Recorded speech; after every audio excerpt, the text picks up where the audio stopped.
about Suresh.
Play करो.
Thank you. We begin today's program PDF. with a talk by one of our good friends, Dr. Yogesh Gondal, who has spent years with Suresh, was keen to speak. And then we'll follow it with today's lecture by Dr. Raina. Like to speak from there?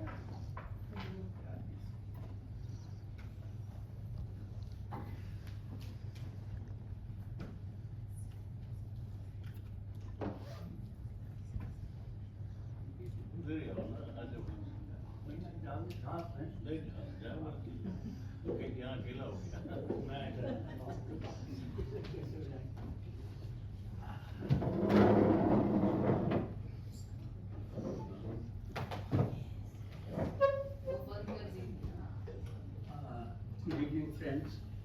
I have a little problem with my voice for the last couple of weeks, so excuse me if I'm a little inaudible at times.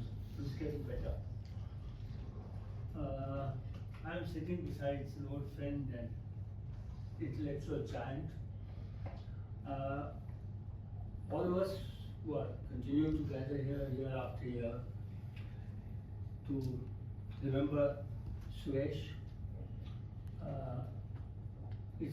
I was just thinking that it's in today's age when it's impossible to get people together and we can only communicate through the social media and WhatsApp messages. It is not a small thing that so many of us come here in person, despite, and many people here I find are in their senior years. And as I look around, I find a handful of people older than me. And those handful, of course, remember the contribution of Suresh much better than younger people. And I would like to speak today about a first facet of Suresh, which I think many of you may not have seen firsthand. Because I knew Suresh for a long time, from the day I joined Ramdas College after passing my MA in 1967. Even at that time, Suresh was a fulcrum of a small group of friends in the staff room. two of them I can see here. I don't know if there's a third person. I see Kamal Kabra and Subrata Mukherjee here. And they know Suresh, an aspect of Suresh which nobody else knows. Because, yes, many of you know Suresh the economist, many of you know Suresh the mentor, but I think only a handful of people really know Suresh as a friend and as an activist. Because you cannot really, if I may say so, look at Suresh outside the context of Ramjas College. Ramjas College really was in many ways central to Suresh's whole personality. As I look back and as I was looking at this short video, my memory took me back to the day Suresh got married. We went to Jaipur, and some of us friends, some are not here in this world any longer, but some of us, since that day, have enjoyed a camaraderie, a friendship, a relationship which goes beyond anything I can think of. And I can say with honesty that hardly a day goes by when I do not think of Suresh. Suresh to me was everything that a friend can be. At the smallest in this situation, this thought of sharing it with Suresh or asking Suresh to bring it would come to me. This is despite the fact that I took VRS about in 1991 after having taught in Ramjas for this maybe 30 plus years. In spite of that, in spite of having left Ramjas College, my relationship with Suresh continued, and hardly a week at most ever passed by when Suresh and I did not speak to one another. Now, coming back to what I started with, you see, most of you here are younger than me. Some of you, I'm sure, many are presently teaching or have just retired. They have enjoyed a kind of ethos in Delhi University which just did not exist earlier. When I and a couple of friends that I mentioned joined Ramjas, Delhi University was a completely different place which you would not even be able to identify today. A teacher in charge in a college would join one day, maybe at the age of 30, 35, and stay there till after retirement. Heads of departments in the university would stay till they retire, and so on and so forth. Now, from that kind of situation to a situation where up to a few years ago, active staff council is another aspect I'm coming to if I have the time. From that situation to a situation where, in fact, if I go back, even the concept of colleague did not exist at that time. The principal was always principal sir, and in some cases principal madam. But the principal was always principal sir or principal sahab. You could not enter his room without knocking. Your head of the department was also a boss, a kind of person who would appoint you, confirm you, and so on and so forth. From that to a point of that kind of equality, where the whole atmosphere, academic, administrative, everything in the college, in the colleges and university departments changed. Now all this, many of you may be surprised to know, started in Ramjas College with Suresh and a few other people, the fulcrum of this movement. And it's a movement not just of teachers, it's a movement of teachers, students, concerns, it's a joint movement, more of teachers and students. And we unfortunately at Ramjas saw a number of principals who were not only despotic, but who were, what should I say? I mean, I cannot find words enough for people who are no longer in this world, but they just were almost unimaginably inhuman. I can only say this. And to fight such people and so on, ultimately, as a result of a long struggle in the early 70s, we formed in Ramjas College what was called the first general body of teachers. That is the beginning of the staff councils in Delhi University. And that experiment continued for a few years where all teachers jointly took decisions with the principal as the principal and chair in council. And then on one fine day, as this movement continued, there were demands from other colleges to form such a body. And I remember the very day when the then Vice Chancellor one day called me for a small meeting, and then he asked me, look, you people have done lots of wrong things, but nevertheless you have formed a body of all teachers. And he asked me, is it working? I said, yes, it is working, it's working well. There are problems, but those problems will get sorted out, but it's working. And then started the process of the formation of staff councils on all colleges, the rotation of headships in the university, and so on and so forth. Now, of course, I don't know. I am told things have come full circle. Staff councils are no longer active. Principals are continuing with some, I hope, honorable exceptions, some sitting here. But they are still, sort of liberal, understanding. But by and large, they are going back to the. Sorry. It's perfectly all right. Sorry, ma'am. Okay, but the point is, we seem to be going back from what I've told to the pre-1970 situation in some ways, although the letter of the changes is there. And what I wanted to say was that Suresh has caused and continued almost till the end to be the fulcrum of that big movement which brought such dramatic and such far-reaching changes in Delhi University.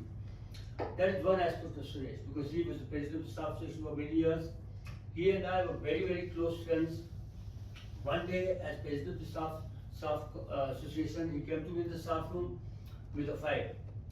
When I opened it, I happened to be the vice president at that time on that for many years. It contained 100 letterheads signed by him as president. He said, I'm often off to Jaipur. We all know why he went to Jaipur. I'm often out. So whenever you want to issue any letter, anything, just go ahead and sign. Those were the days when WhatsApp wasn't there, you couldn't communicate that much, but he had that kind of faith in me. Sorry.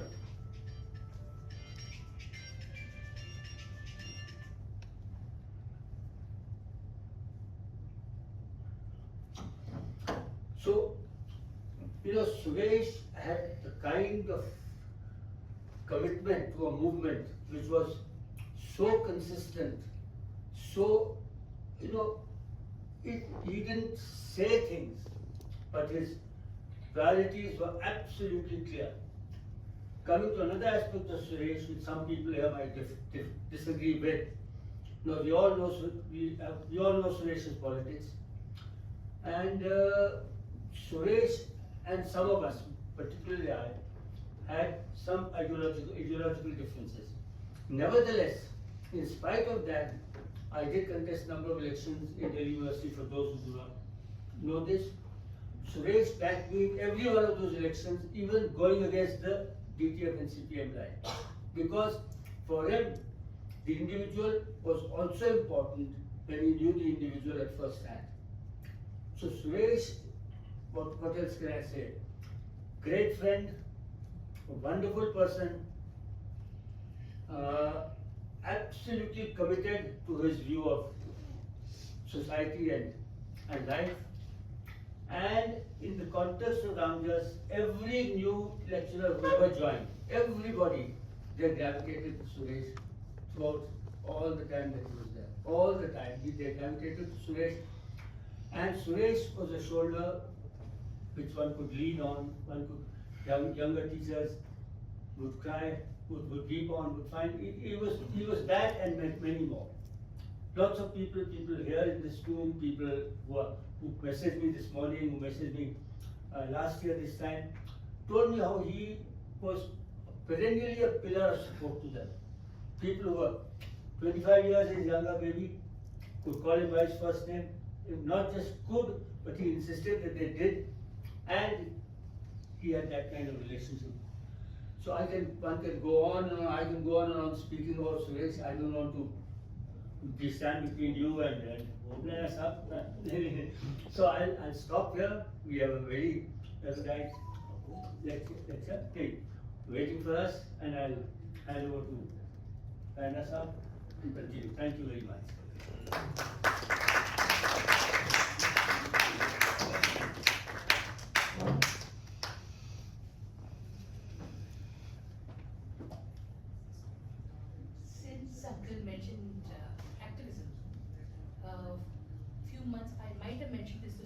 a few months before Baba passed away, there was a moment when he said that, Modi is lucky that I'm old.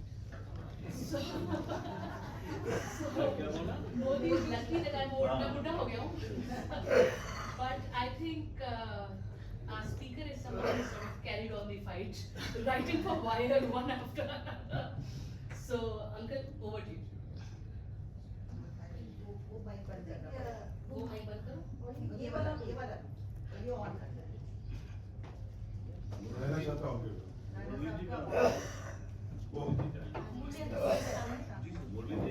Hindi में बोलो या अंग्रेजी में? हिंदी में बोलो। अंग्रेजी में मैं बोल सकता हूँ। जो आपकी सुविधा हो, अंग्रेजी में सुविधा आपको हो जाना होगी। मुझे कोई प्रॉब्लम नहीं, दोनों में मिक्स कर मिक्सड बात। मिक्स करके दीजिए। बोलिए। माइक डाउन ये ठीक है। और नीचे। Okay, can you hear me? And the first problem you have is you don't know what you're facing. I have not been a streamlined academic, seminar smart for nearly 2 decades. And I have not been able to read a full-length book in about 8 or 9 years. I am also 2 years older than Joe Biden.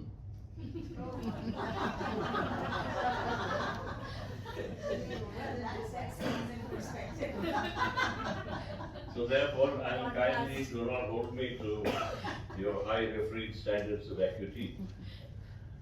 I would most likely ramble and romp through a number of vintage things from memory.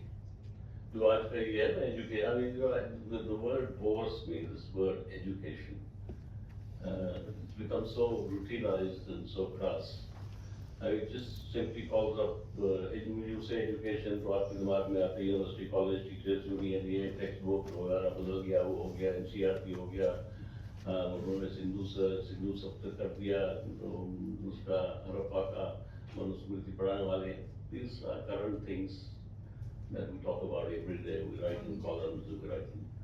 ठीक नहीं है. हाँ और नीचे little lower even lower So, and therefore I would prefer to say the subject of study properly raised should be the production and dissemination of knowledge. And knowledge has a very different connotation from education. Also, ये है कि there was this American educationist,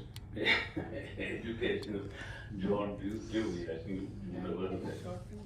Early 20th century, I think, who wrote famously that the proper aim of education is education. Now, in an ideal world, I suppose what you say makes sense. For example, if the earth had no atmosphere, then a stone and a feather would fall to the ground in equal time. And vacuum weather after people make something in. Unfortunately, that's not the case. Similarly, the earth, ever since we came to be as Homo sapiens, also has a variegated ideological atmosphere. इसलिए मैंने जितना भी पढ़ाई है जो भी लिखा लिखा सोचा है मुझे लगता है कि the very nature of the use of language, the fact that there are languages means that we are in a world of interpretation. There's never an escape from interpreting realities. Now, different power structures from different times seek to construct natural realities and human realities along certain given interesting paths. For example, if I may anticipate, not much that I've said is going to tell the original audience like this. Maybe my conclusions will be, and many of you will disagree, I think, especially Shashwati if she's here. And some, a handful may agree, but that will be at the end. For example, we routinely say, we say, human nature. बोलते हैं ना, human nature. And I thought about this a great deal. अब आप सोचिए, I mean, every human concept in the first place is born in history, flourishes in history, and collapses in history, and gives place to something else. And this was captured very eloquently by Leonard Williams in his two excellent books, Culture and Society. When he spoke of history as a spectrum of the residual, the dominant, and the emergent. In every point in time of historical change, there are things that become residual, there are things that come to dominate, and within the dominating trope, you also find significations of what is to come in future. Now, this is something ऐसे एक मुश्किल मुसीबत है मेरे आदमी के लिए मैं इन चीज़ों को बहुत जल्दी नहीं समझा सकता। 45 मिनट्स को 1 घंटा में जैसे गालिब ने कहा था बहुत वसत चाहिए मुझे, उसको नजर में कहने में दिक्कत होती थी, तो मुझे ज़्यादा वसत चाहिए। Anyway, छोड़िए उसको। And for example, we say human nature is this and so on and so on. Now, just realize that this phraseology began to be used with the advent of capitalism. 16th century, 17th century, because it became necessary for capital to reconstitute human individuals into a uniformity as consumers. Capital recognizes us only in one form, which is we consume. We consume. And therefore, for example, in advanced capitalist societies, even today, much of the time when you go to colleges, universities and so on, you find that you're learning less, but many people come and actually leave you with an impression that, the whole idea of education should be teach them not to think. Teach them not to think. Even in the sciences, for example, I mean, when you say education should be your education, you would think that the hard sciences certainly, like Copernicus, Galileo, they will make no compromise with reality, which is true enough. But even science through history, for example, if you read Brown's History of Science, Richard Brown, I think several volumes, you find that the history of science has been as subject to ideological tussles throughout history as anything else. And now, to go back to this concept of liberal humanism, human suffering, for example, हम routinely कहते हैं ना, and these tropes, this terminology essentially is religious. संसार में दुख है, सब दुखी है, कोई ऐसा नहीं है जो दुखी नहीं है, and so on and so forth. Until when you begin to think, you say to yourself, this may be true, but is it possible to compare the suffering of a woman with that of a man? Is it possible to equate the suffering of a child who hasn't had anything to eat for 3 days with the suffering of a lala who is suffering because he's had too much to eat?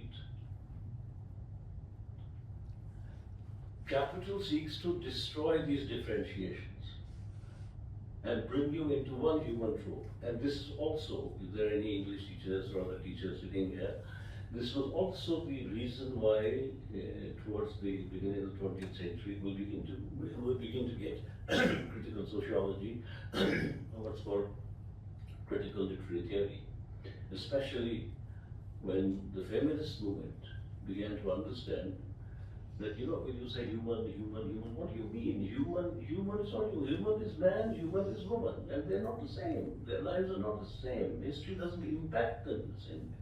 Power structures do not impact them the same way. Their needs are different, their perceptions are different.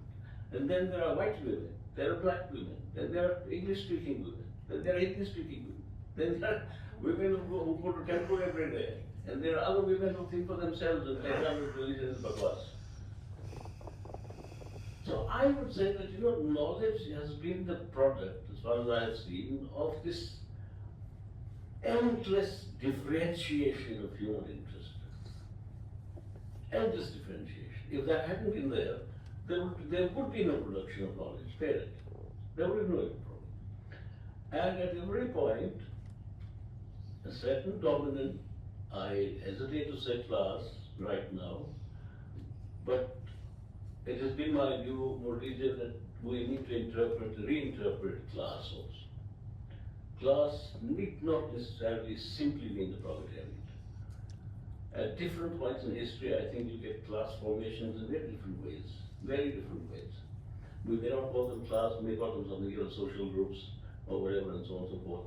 When they seek to use knowledge for political dominance. Let me take you back, for example, with D.P. Chattopadhyay. Very similarly, the greatest of our Marxist historians, उनको मैं कुसामी से भी मैं बड़ा मानता हूँ. Now, if you remember Lokayat and Science and Society in Ancient India, he will tell you that, and what I'm saying comes from him, not from me. If you look at the first 9 mandalas of the Ritu Age, आप क्या पाते हैं कि people pray for food. प्रार्थना किस लिए करते हैं? खाना मिले. This is a hunting gathering period, pre-agricultural.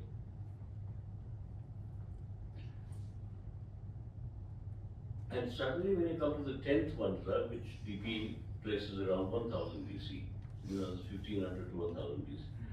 In 1000 BC, you suddenly find people praying for moksha. Now what has happened?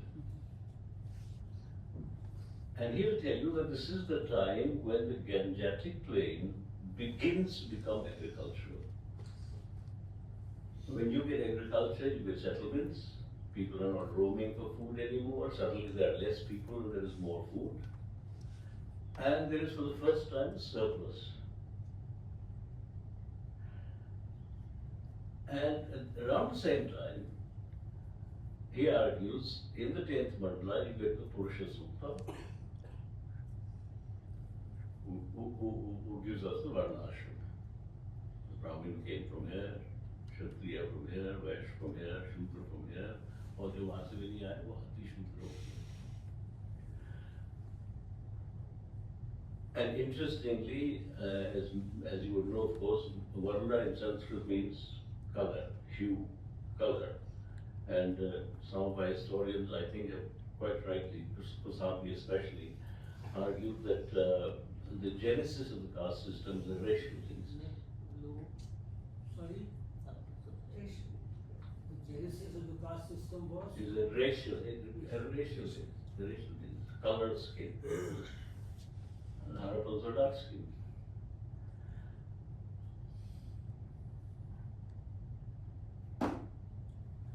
Now, when you get a surplus, the next question is, ये किसका है? ये कौन ले जाएगा? And this is when Nipi argues, the Brahmin says this belongs to me. Why does it belong to me? Because I speak the Divya Bhasha, which is Sanskrit.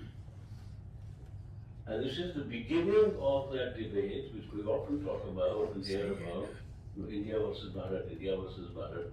This is the first India versus Bharat debate between Sanskrit and Pali and Prakrit. Now what happens is, this pincer of moksha and karma. Karma से तो ये हो जाता है कि nobody obviously is responsible for what is happening to you or to me.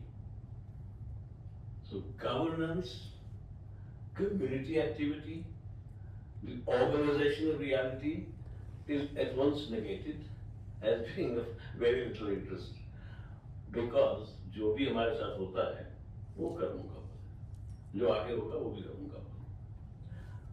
और मोक्ष के लिए आप करो प्रयत्न, ये नहीं कि खाना मिले, ये मिले, वो मिले, वह कर्म होगा तो मिलेगा, नहीं होगा तो नहीं मिलेगा. बात जो सरकार बोल रहा है, मोदी की है, उसकी है, इसकी है, इसका कोई मतलब नहीं है.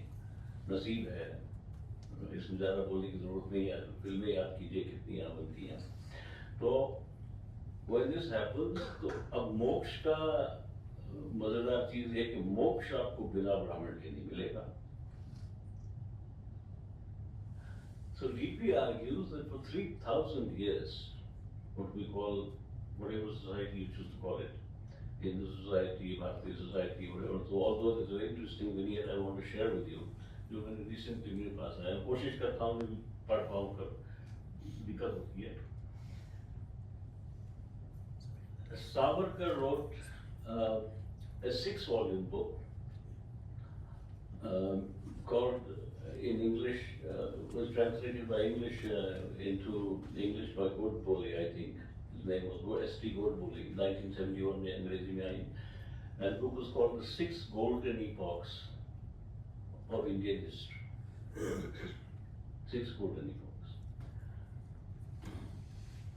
और सावरकर के ऊपर recently एक बहुत ही गजब की किताब आई from professor in California, Irvine University में पढ़ाता है, Vinayak Chaturvedi, who is not a Congress person, who is not a leftist, whose name Vinayak was actually रखा गया था घर वालों ने सावरकर के नाम के ऊपर.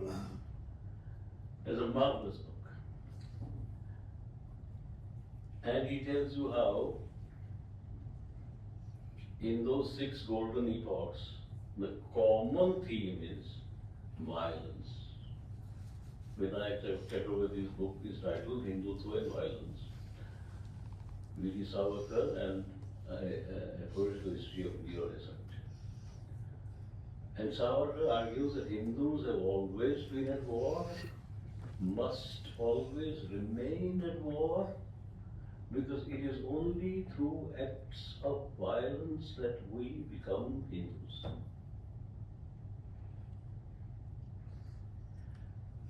And he argues that the most glorious first chapter of this history, he called it history, was the Aryan conquest of India, contrary to the RSS tells us कि ये हम तो यहीं के थे, सब कुछ थे. Remarkable बात ये, मुझे भी ये नहीं मालूम था कि ऐसा लिखा है उसमें. Was the conquest of India through violence by massacring the tribals, his words.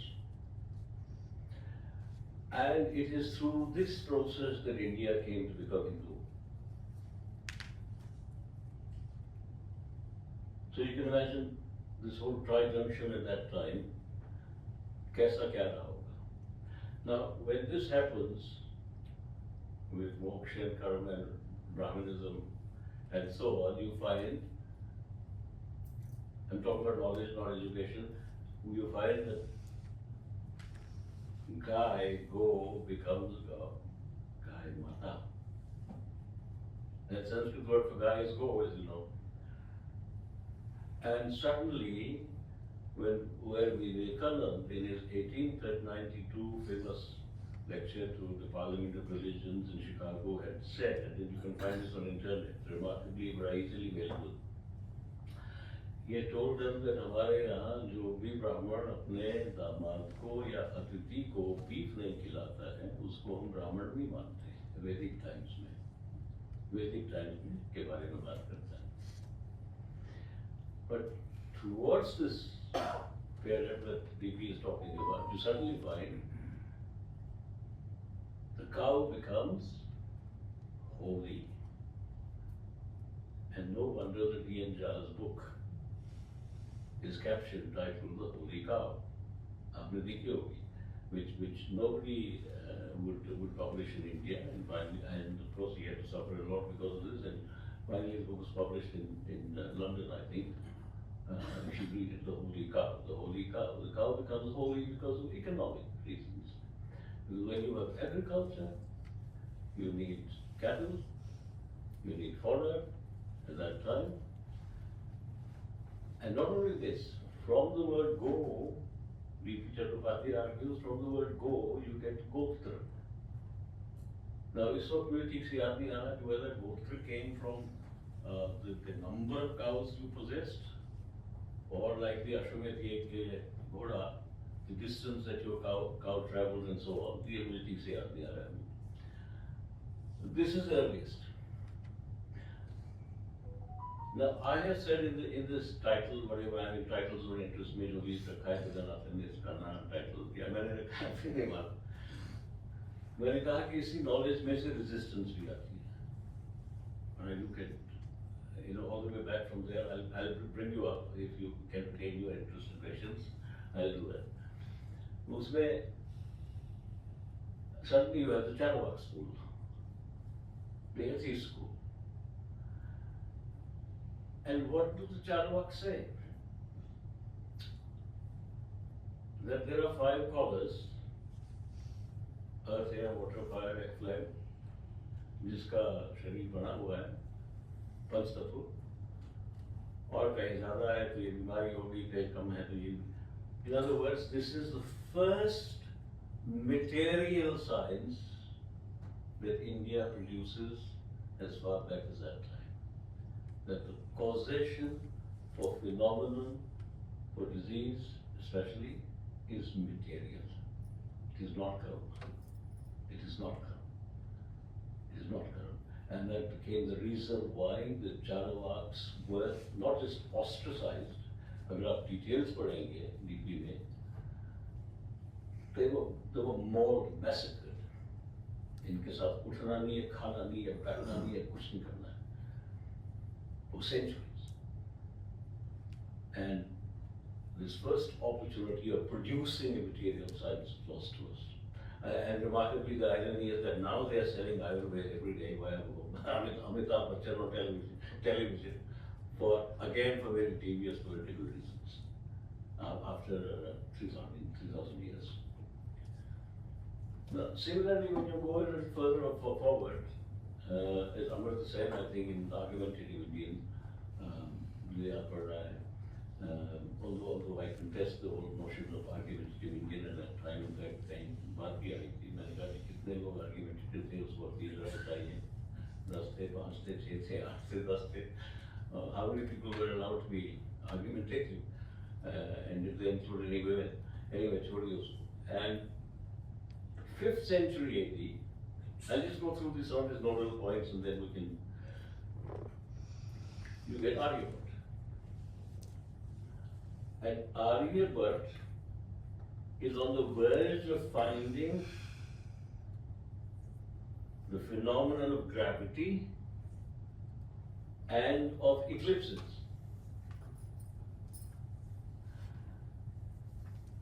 और उसका दूसरे जो ब्राह्मण लोग हैं, जो ब्रह्मभट्ट थे, दूसरे कुछ थे, सारे नाम मुझे याद नहीं, उसका उन्होंने वही हाल किया जो ब्राह्मणों ने चारवाक का किया था. मुंह बंद करो, ये बकवास बंद करो, क्या ये राहु केतु, ये जो है इक्लिप्स ऐसे होता है जिसमें राहु का रोल नहीं है, केतु का रोल नहीं है. हाँ, ये दुकान बंद हो जाएगी हमारी, ये खत्म करो. Similarly for gravity, that was lost. And Amrita Sen, I think, goes on to suggest how this knowledge is zero, for example, and so on. This all went out to Central Asia, from there to Arabia, Al-Biruni, causing the Arabian Renaissance, then to Constantinople, which when it fell to the Christians, went to the West. I mean, this is the time when the West is ignorant, jungle wale log, kuch bhi nahi tha. And it goes there and makes possible, in part, along with many other factors, makes possible the European Renaissance. First in Italy and then gradually in the rest of Europe and England and so on. So yeah. Now since I am elaborating thesis-wise, in a sense, why what we have seen in the last 10 years is not something unique, or something that's happening for the first time, or something that happens only when the right wing is in power. Excuse me. It doesn't happen only when the right wing is in power. Although there are always degrees of correctness when we approach reality of fact. वो तो है ही. कई बार ये बात आती है कि भाई जब आपकी सरकारें होती थी तो हम भी करते थे थोड़ा बहुत, लेकिन हम ये कम से कम इतना देखते थे कि भाई फैक्ट और ट्रूथ अपनी जगह रहे, कुछ मेरिट भी रहे, कुछ ऐसा ना हो कि कल को ये है. और डेफिनेटली I आइडियोलॉजिकली ऐसा भी ना हो जो कल को इस तरह की बकवास करें। मुझे याद है, एक बार किसी ने मेरे पास भेजा कि इसको नौकरी दिला दीजिए, एक भाई साहब थे किसी फिलॉसफी में, और वो आए तो मेरे कॉलेज में आए, बातचीत मैंने की तो मैंने कहा भाई, निकला कि बाय फिलॉसफी ही मेंट धर्मशास्त्र। तो मैं कहा माफ कीजिए, मैं इनको रिकमेंड नहीं करूँगा। आजकल दोबारा होता तो लग गए होते, ये अंतर था। लेकिन these extremely, because as I said, the very meaning of being human, and being human in history, means to be always at the junction of several kinds of forces. And that means that we always make selections, we always choose, and every act of choice is an ideological choice. ये सोचना कि नहीं ऐसा कभी होगा जबकि बिल्कुल इतनी सच्चाई हमारे सामने आएगी जिसके बारे में कोई बहस ही नहीं होगी, मैं नहीं ऐसा मानता।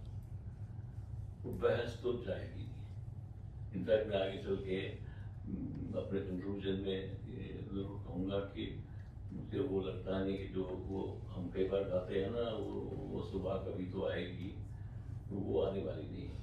अब तो बिल्कुल ही नहीं, और क्यों नहीं आएगी मैं कोशिश करूँ बताने। अब आप चलिए, मैं आपको ले जाता हूँ प्लासी की जंग पे। प्लासी की जंग अंग्रेजी कंपनी जीती है, and as a result of that, the East India Company acquires the right to Diwali. Diwali right. Diwali means the right to collect taxes. For the first time, this is the beginning of empire.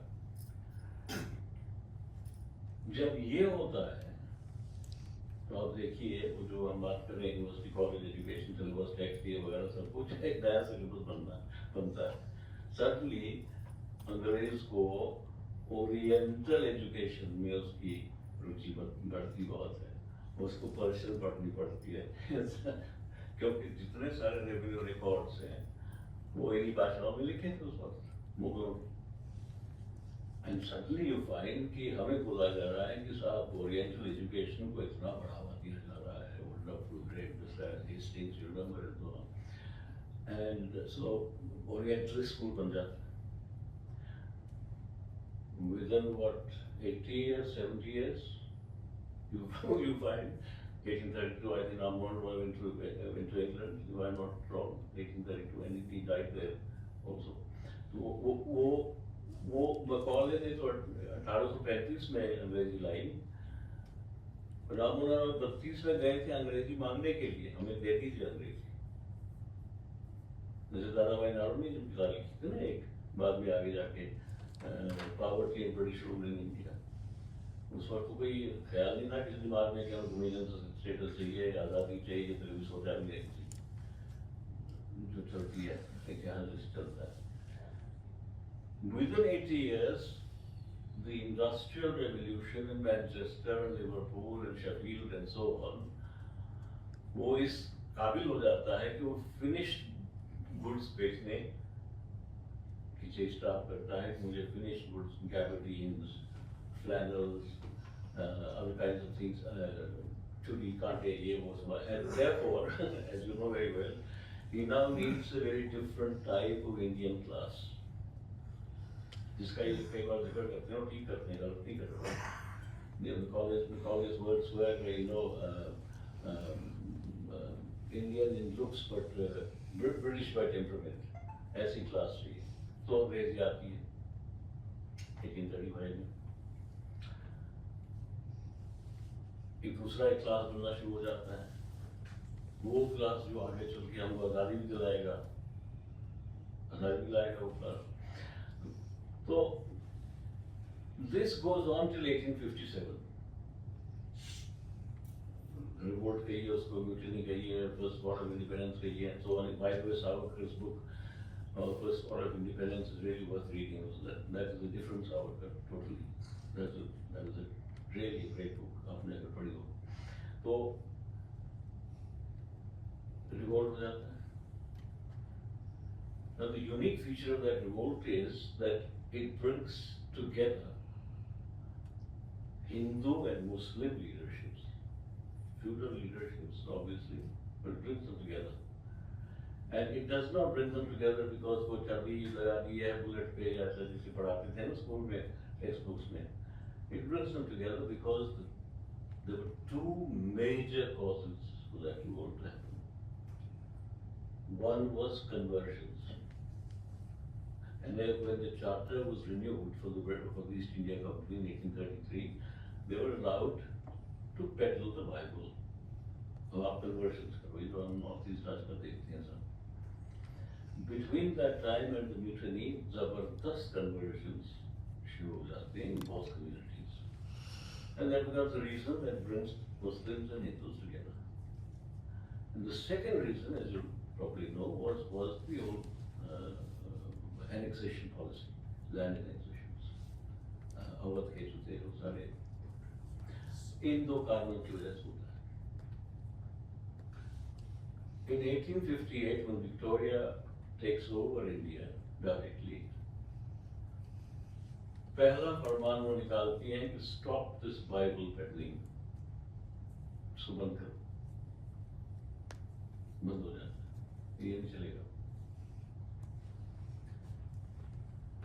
And we're still talking about education. सवाल खड़ा हो जाता है कि अगर हम Bible नहीं pedal करेंगे तो what other instrument of hegemony will we use in the colony? These are all recorded in the annals of the East India Company Board. What do we use as an hegemonic instrument? And you won't believe it, this is when English literature is brought into the colony.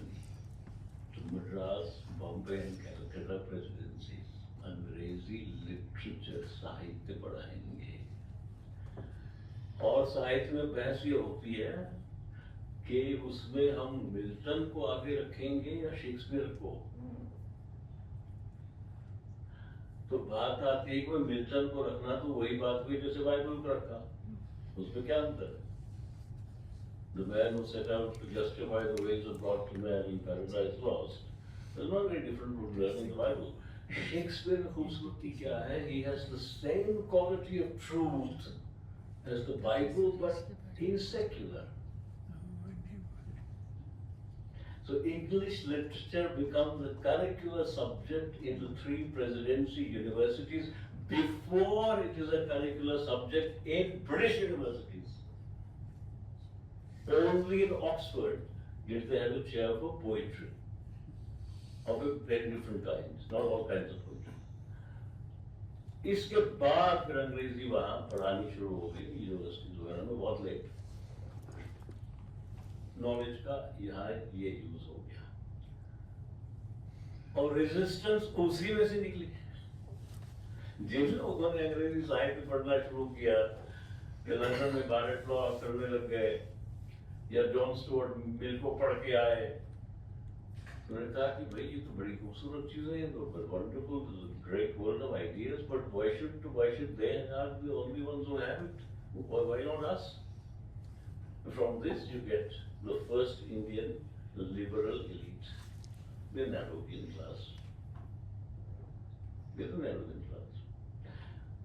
But look at 1925, Communist Party, RSS. Congress चली रही, गांधी. किस तरह से कौन सी knowledge को deploy करना है? I am using the word deploy as you deploy guns, जिससे आने वाला देश ऐसा बने जो हम चाहते हैं. There are four paradigms आजादी आते आते. एक तो है British socialism, Bolshevism, Nehru and the left. एक मुंजे साहब मसूलिनी से मिलके वहां से ले आते हैं fascism, एवरीबार को पकड़ाते हैं. भाई ये पॉइंट से this is what fascism means, the state should be all powerful, you should always have an enemy, if you don't have an enemy you must construct an enemy. and so on and so forth. You should lie and lie and lie and lie till the lie becomes the truth. So we kill up. This gives us analysis. आगे चल के demand that the Manusmriti should be the constitution of India. लिखित में गोलमाल पर लिखते हैं चीज. झंडा हमारा भगवा होना चाहिए, ना तिरंगा. तीसरा गांधी बाबा का ये है कि no, I want an India which is rural and pietistic और ग्रामीण, जिसमें एक वो हो, साफ सुथरा जो मन की होती है, गाय भी हो, बकरी भी हो, सब कुछ हो, ये हो, सब कुछ हो, ये भी एक पैराडाइम बनता है. और फिर हम लोग हैं जो कहते हैं कि भाई हम कुछ और समझते हैं कि पॉसिबल है, जो जिसके बारे में हमने पढ़ा है, जिसमें क्षमता आ सकती है. उससे इतनी क्षमता नहीं है तो सोशलिस्ट बात करते हैं, उससे आगे भी बात बन सकती है. 4 paradigms, but all these 4 paradigms are not based on differing interpretations of our knowledge bank, of our knowledge bank. कि कौन सा authentic है, कौन सा authentic. 1923 सावरकर लिखते हैं, Hindutva who is a Hindu, इतना ही काफी नहीं है कि आप यहाँ पैदा हो रहे, आपका मणिपुर में भी ये होना चाहिए, तभी आप इंडियन हो सकते हैं. Bunch of Thoughts 1938 गोलवालकर स्पष्ट रूप से लिखते हैं, पूरा एक चैप्टर है कि भाई Hitler has raised race pride to its peak, quote unquote. अर्थात जो उसने जूस के साथ किया वो उनको मुसलमान के साथ करना है. And then he goes on to write, unless Muslims learn to worship Hindu deities and gods and learn Hindu culture and to adopt Hindu cultural ways and so on, they cannot have the right of citizens. स्पष्ट है. 3 chapter पहले क्या है, पहला chapter है three major enemies हमारी जो हैं. Enemy number 1 Muslims, enemy number 2 किसको बताया था उसने, और तीसरे नंबर पर कम्युनिस्ट है, दूसरे पे भी याद नहीं आ रहा है. Christians, Muslims, Christians are, number 3. नहीं अच्छा, बीच में बौद्ध का अगर मैं बात करूं तो आप ये देखिए, Vivekananda was the first chap to actually say, और I think शमसुल ने उस पर लिखा भी था, कोई शमसुल इस्लाम ने, कि जो जगन्नाथ टेम्पल है, जगन्नाथ टेम्पल जो है, it is sitting on a Buddhist stupa. Purika. And there are 3,000 Hindu temples that are sitting on Buddhist stupas. जब ये बाबरी का मामला है ना, सब कुछ उस पर भी बात हुई. और जो जिस तरह से उनको खदेड़ा गया यहाँ से, because Buddhism became the chief enemies of Brahmanism. उसकी जो knowledge है, उसकी जो teaching है, वो घातक बनती against Brahmanism. घातक बनती. ईश्वर नहीं है, कास्ट नहीं है, ये सब नहीं है, बोध है. वही चीज आप मानेंगे जो आपकी अकल मानती है, वरना किसी भी कहने से कुछ नहीं मानेंगे आप. जो यहाँ पैदा हुआ वो जापान पहुंच गया, कोरिया पहुंच गया, श्रीलंका पहुंच गया, पता नहीं कहाँ पहुंच गया, यहाँ से बगा दिया. वो भी नॉलेज का एक करिश्मा था. जो नॉलेज आए उसकी रेजिस्टेंस का ये. अब आप देखिए उसी रेजिस्टेंस में से बैक टू इंडिपेंडेंस टाइम्स हमारी by and large independence movement बनी, फ्रीडम मूवमेंट बनी, वही आइडियाज लिबरलिज्म के लेके बनी, वो उन्हीं थिंकर्स की लेके बनी. हालांकि बहुत सारी स्ट्रीम्स और भी थी, और आगे चल के वो एक क्लास बन गया जिससे हम कॉन्स्टिट्यूशन पे आए और ये हुआ. अब आप if I take you to your profile, आप गौर से नहीं हो रहे, क्यों मुझे दिखता नहीं, I can't see any faces. मुझे चेहरे से नहीं पता लग रहा ना, क्योंकि आप मुझे बताइएगा. तालियां बजाएं. चाय मिलेगी नहीं ना? ना बिल्कुल, मैं तो यहाँ का मेंबर हूँ, मुझे मालूम है. तो French revolution, equality, fraternity, liberty. Now, before the French Revolution, in world history, the accepted norm is that human beings are unequal. Except in Buddhism. Only archive of thought where I think equality came to you. Say that if I had a friend for whom equality was not just a word in a book, but it was something that he lived every moment of his life. I have seen how he never recognized any hierarchies.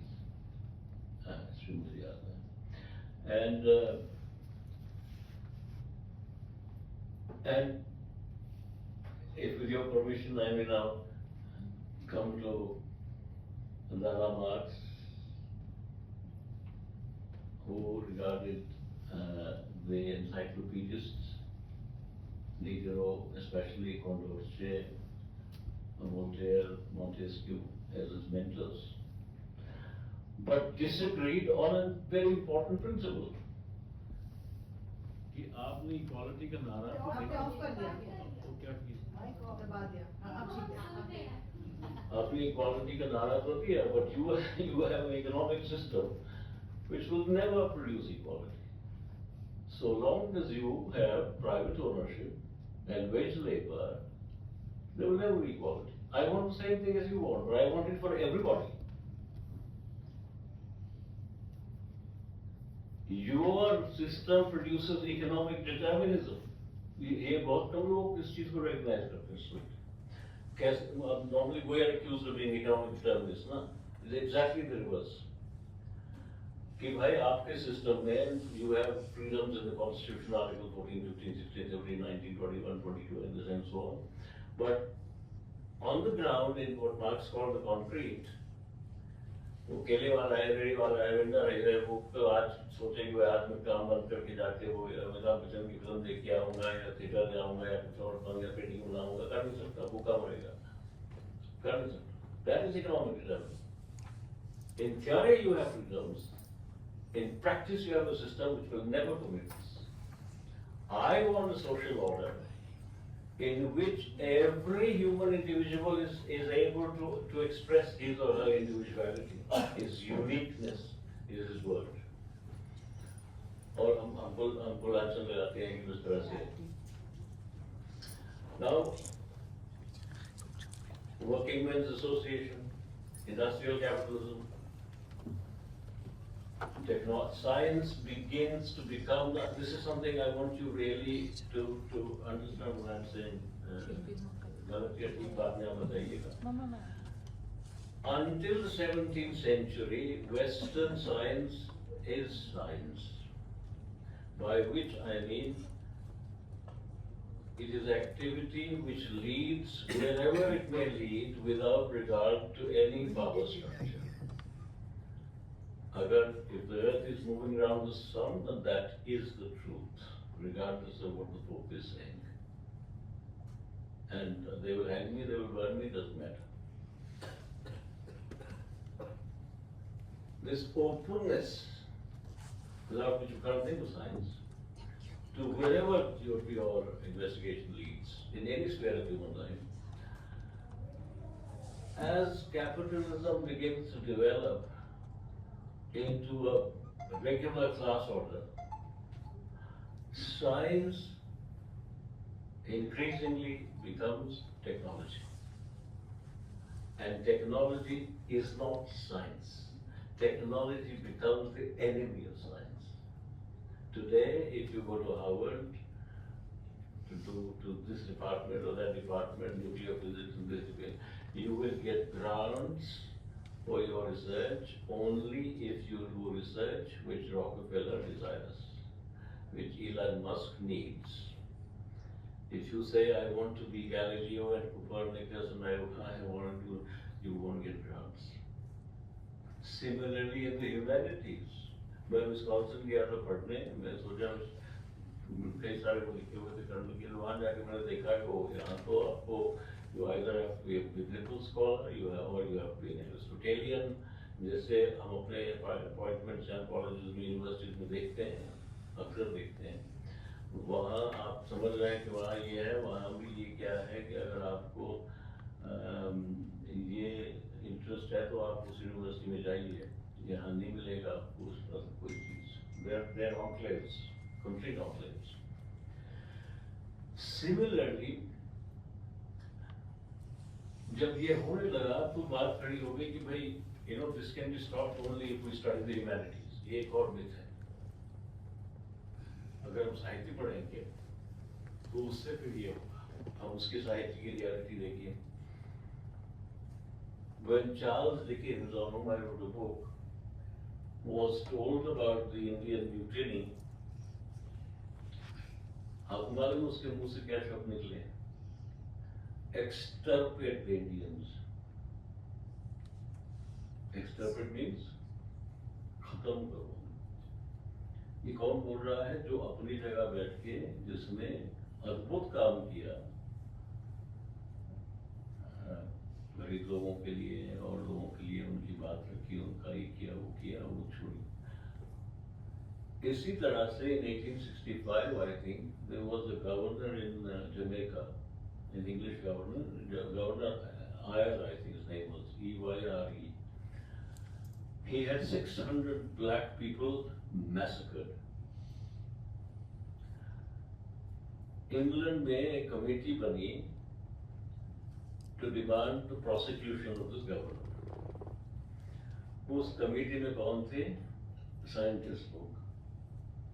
Huxley थे, Stuart Mill थे, और भी कुछ लोग थे, शायद नाम मुझे याद नहीं थे, कि भाई इस आदमी को, जैसे हम नेतन्याहू के बारे में डिमांड करते हैं. पैरेलल कमेटी बनी in his defense. और उस कमेटी में कौन थे? Charles Dickens, Alfred Tennyson, Makepeace Thackeray, Anthony Trollope, जितने सारे साहित्यकार थे वो उस कमेटी में आ गए उसकी. तो ये भी कई बार हम मिथ बनाते हैं कि साहित्य तो इप्सो फैक्टो अपने आप में ही लिबरेटिंग होता है. आप बड़ी तरह जानते हैं कि हमारे यहाँ पे ऐसा कुछ नहीं है. हमारे यहाँ अगर एक तरफ प्रोग्रेसिव राइटर्स मूवमेंट थी तो दूसरी तरफ और भी लोग थे जो, और जैसे आज है, जिसकी वजह से ये सब सिलेबस चेंजेस डिमांड हो रही है, नाम चेंज हो रहे हैं, सब कुछ हो रहा है. Now I'm saying that this is a contest. And why am I now saying that I am losing faith, or have lost faith, in any further progression of the dialectic? I don't think the dialectic is going anywhere.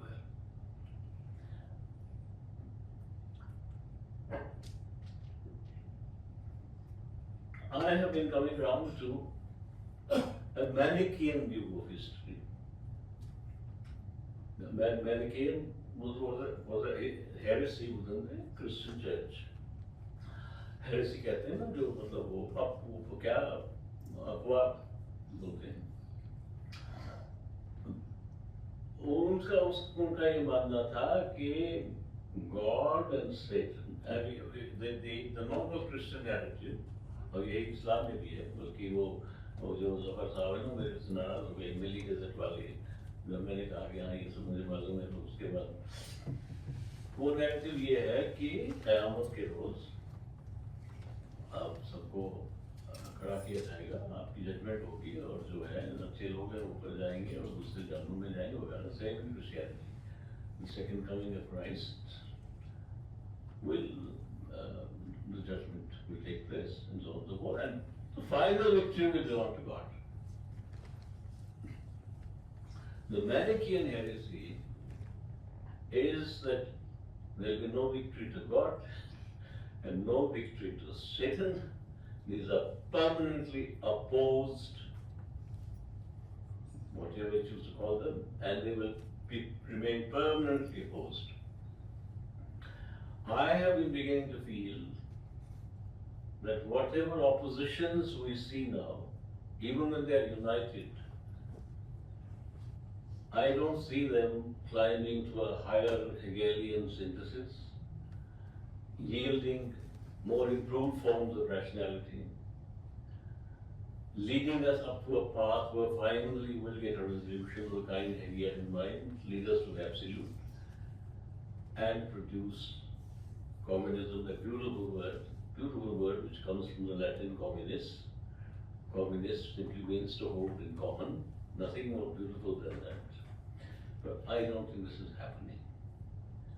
किसी ने मुझसे एक बार पूछा कि ये क्या है, मैंने कहा भैया ऐसा है, कोई आप सोचें कि आज मैं घर में ऐसा झाड़ू लगा दूंगा कि फिर 4 साल तक मुझे लगाना नहीं पड़ेगा, ये होता नहीं है. I think the furthest that progressive histories have brought us is to constitutional democracy. I don't see the world going any further than that. जहाँ भी आप नजर डालें, जहाँ लगता था कि बहुत ये है, सब कुछ है, स्कोप है, ये है, वहाँ भी ऐसा नहीं है.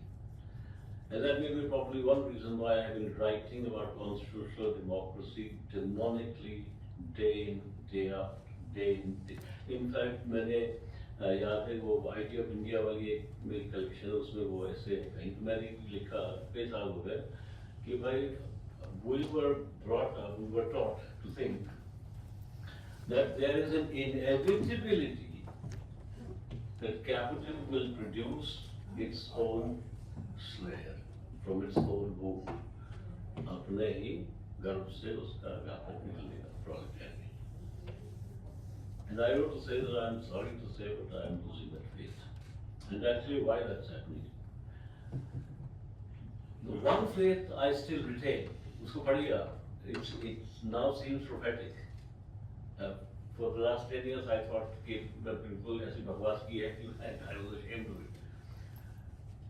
And I remember when it appeared, I think mainstream में लिखा था मैंने, I got a call from Comrade Vardhan थे ना, Comrade तो पहली बार डॉक्टर बहुत सच्ची बात की है, तो उसके बाद गुजर गए. तो मैंने कहा मुझे अगर कोई इनेविटेबिलिटी लगती आज के दिन में है, वो है the Indian Constitution.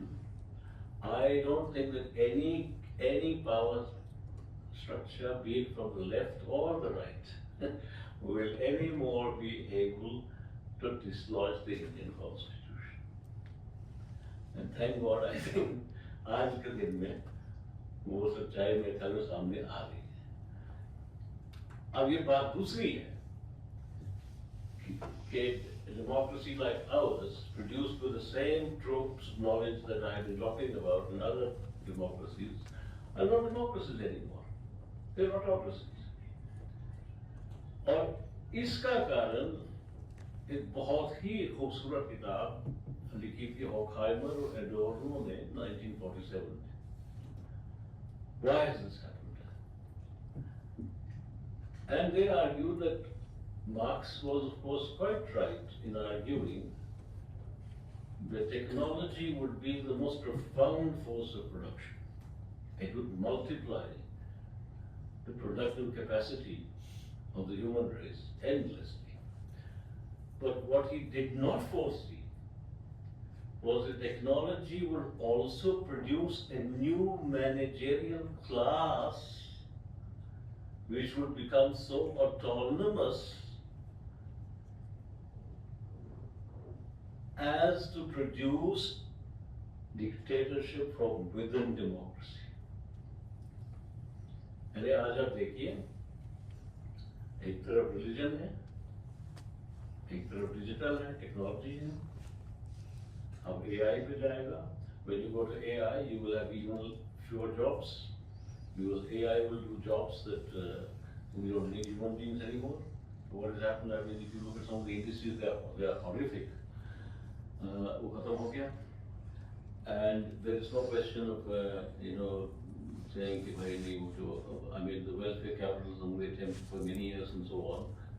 We are still struggling to bring it back. In fact, that is the only fight now we are left to fight with. Only fight I think we are left with is to fight for social justice of various kinds, gender, caste, language, regions, and so on, and the fundamental precepts of the Constitution.